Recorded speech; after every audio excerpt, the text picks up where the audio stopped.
ಇನ್ನು ಭಾರತ ಮತ್ತು ಪಾಕ್ ಸಂಘರ್ಷದ ಮಧ್ಯದಲ್ಲಿ ಹೊಸ ಮೈಲಿಗಲ್ಲಿದೆ. DRDO ಸಂಸ್ಥೆಯಿಂದ ಭಾರತೀಯ ಸೇನೆಗೆ ಏರ್ಶಿಪ್ ಬಲ ಬಂದಿದೆ. ಒಂದ್ ಕಡೆ ಭಾರತ ಪಾಕ್ ಸಂಘರ್ಷ ನಡೀತಾ ಇದೆ, ಅದರ ನಡುವಿನಲ್ಲಿ ಭಾರತಕ್ಕೆ ಒಂದು ಗುಡ್ ನ್ಯೂಸ್ ಅಂತಲೇ ಹೇಳಬೇಕು. ಏರ್ಶಿಪ್ ಬಲ ಈಗ ಭಾರತಕ್ಕೆ ಬಂದಿದೆ. ಗಡಿ ಮೇಲೆ ನಿಗಾ ಇಡುವ ಬಲೂನ್ ಪ್ರಯೋಗ ಯಶಸ್ವಿಯಾಗಿದೆ. ಭೂಮಿಯಿಂದ 20 ಕಿಲೋಮೀಟರ್ ಎತ್ತರದಲ್ಲಿ ಭಾರತದ ಬೇಹುಗಾರ್. ಕೆಲವು ದೇಶಗಳಲ್ಲಿ ಇಂತಹ ಒಂದು ತಂತ್ರಜ್ಞಾನ ಇದೆ.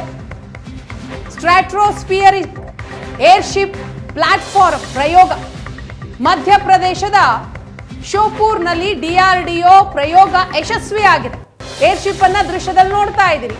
ಗಡಿಯಲ್ಲಿ ಭೂಮಿಯಿಂದ 20 ಕಿಲೋಮೀಟರ್ ದೂರದಲ್ಲಿ ಇದರ ಪ್ರಯೋಗ ಆಗಿದೆ. ಗಡಿ ಮೇಲೆ ಕಣ್ಣಿಡೋದಿಕ್ಕೆ ಇದು ಸಹಕಾರಿಯಾಗಿರುತ್ತೆ.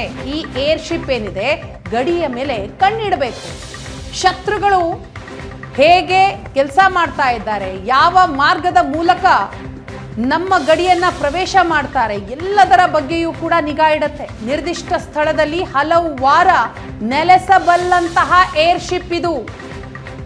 ಹಲವು ದಿನಗಳ ಕಾಲ, ಹಲವು ವಾರಗಳ ಕಾಲ ನೆಲೆ ನಿಂತು, ನಿರ್ದಿಷ್ಟ ಸ್ಥಳದಲ್ಲಿ ನೆಲೆ ನಿಂತು ಪ್ರತಿಯೊಂದನ್ನು ಕೂಡ ವೀಕ್ಷಿಸಬಹುದು ಅಂತಹ ಏರ್ಶಿಪ್ ಇದು.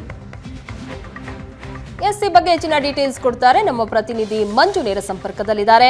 ಮಂಜು, ನಾವು ಗಮನಿಸ್ತಾ ಇದ್ದೀವಿ, ನಿನ್ನೆ ತಾನೇ ರಷ್ಯಾದಿಂದ ಸಹ ಸಾಕಷ್ಟು ಶಸ್ತ್ರಾಸ್ತ್ರಗಳು ಭಾರತಕ್ಕೆ ಬಂದಿದೆ. ಬಲ ಹೆಚ್ಚಾಗ್ತಾನೆ ಇದೆ ಭಾರತದ ಸೇನೆಯ ಬಲ. ಇದರ ಮಧ್ಯೆ DRDO ಸಂಸ್ಥೆ ಸಹ ಏರ್ಶಿಪ್ ಮೂಲಕ ಬಲವನ್ನ ಹೆಚ್ಚು ಮಾಡ್ತಾ ಇದೆ. ಏರ್ಶಿಪ್ ಯಾವ ರೀತಿಯಾಗಿ ಕೆಲಸ ಮಾಡುತ್ತೆ, ಹಾಗಾದ್ರೆ ಹೆಚ್ಚಿನ ಡೀಟೇಲ್ಸ್ ಕೊಡೋದಾದ್ರೆ?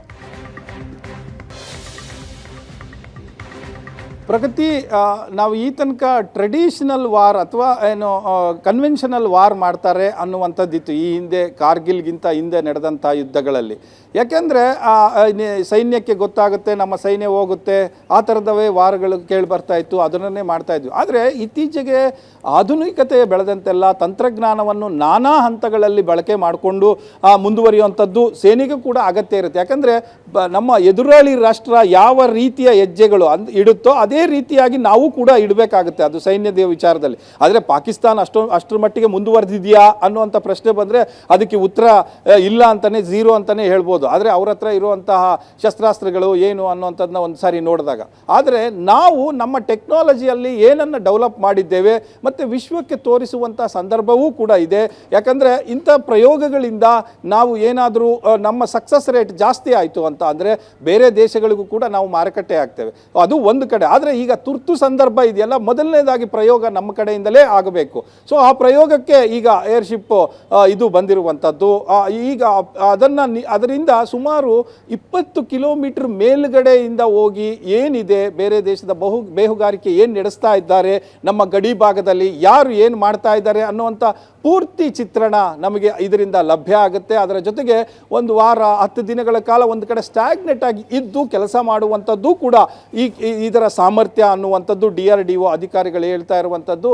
ಅದರಲ್ಲಿ ಮಧ್ಯಪ್ರದೇಶದಲ್ಲಿ ಇದರ ಒಂದು ಪ್ರಯೋಗ ಆಯಿತು, ಯಶಸ್ವಿಯಾಗಿ ಪ್ರಯೋಗವನ್ನು ಮಾಡಲಾಗಿದೆ ಅನ್ನುವಂಥ ಮಾಹಿತಿ ಡಿಫೆನ್ಸಿಂದ ಸಿಗ್ತಾ ಇರುವಂಥದ್ದು. ಸೊ ಹೀಗೆ ಒಂದೊಂದು ಕೂಡ ನಮ್ಮ ಸೇನೆಯ ಬಲವನ್ನು ಹೆಚ್ಚಿಸ್ತವೆ, ನಮ್ಮ ಶಸ್ತ್ರಾಸ್ತ್ರದ ಬಲವನ್ನು ಹೆಚ್ಚಿಸ್ತವೆ. ಒಬ್ಬೊಬ್ಬರು ಕೂಡ ಒಂದೊಂದು ರೀತಿಯ ತಂತ್ರಗಾರಿಕೆಯನ್ನು ಬಳಸಿ ನಾವು ಇದನ್ನು ಅಂದರೆ ಸಂಘರ್ಷದ ಸ್ಥಿತಿಯನ್ನು ಏನು ತಂದಿಟ್ಟಿದ್ದಾರೆ ಅದಕ್ಕೆ ಉತ್ತರ ಕೊಡುವಂಥ ಸಂದರ್ಭದಲ್ಲಿ ತಂತ್ರಗಾರಿಕೆ ಬಳಕೆ ಹೆಚ್ಚಾದರೆ ನಮಗೆ ಅದರಿಂದ ಲಾಭಗಳು ಜಾಸ್ತಿ ಇರ್ತವೆ, ನಮ್ಮ ಕಡೆ ಹಾನಿ ಕಡಿಮೆ ಆಗುತ್ತೆ ಅನ್ನುವಂಥದ್ದು ಪ್ರಮುಖ ಇದರಿಂದವಾಗಿ ತಿಳಿದುಕೊಳ್ತಾ ಇರುವಂತ. ಮಂಜು, ಹಾಗೆ ಸಂಪರ್ಕದಲ್ಲಿ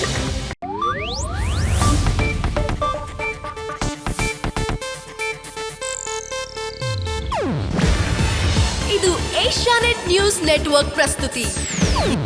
ನೀವು ನೋಡ್ತಿದ್ದೀರಾ ಏಷ್ಯಾನೆಟ್ ಸುವರ್ಣ ನ್ಯೂಸ್.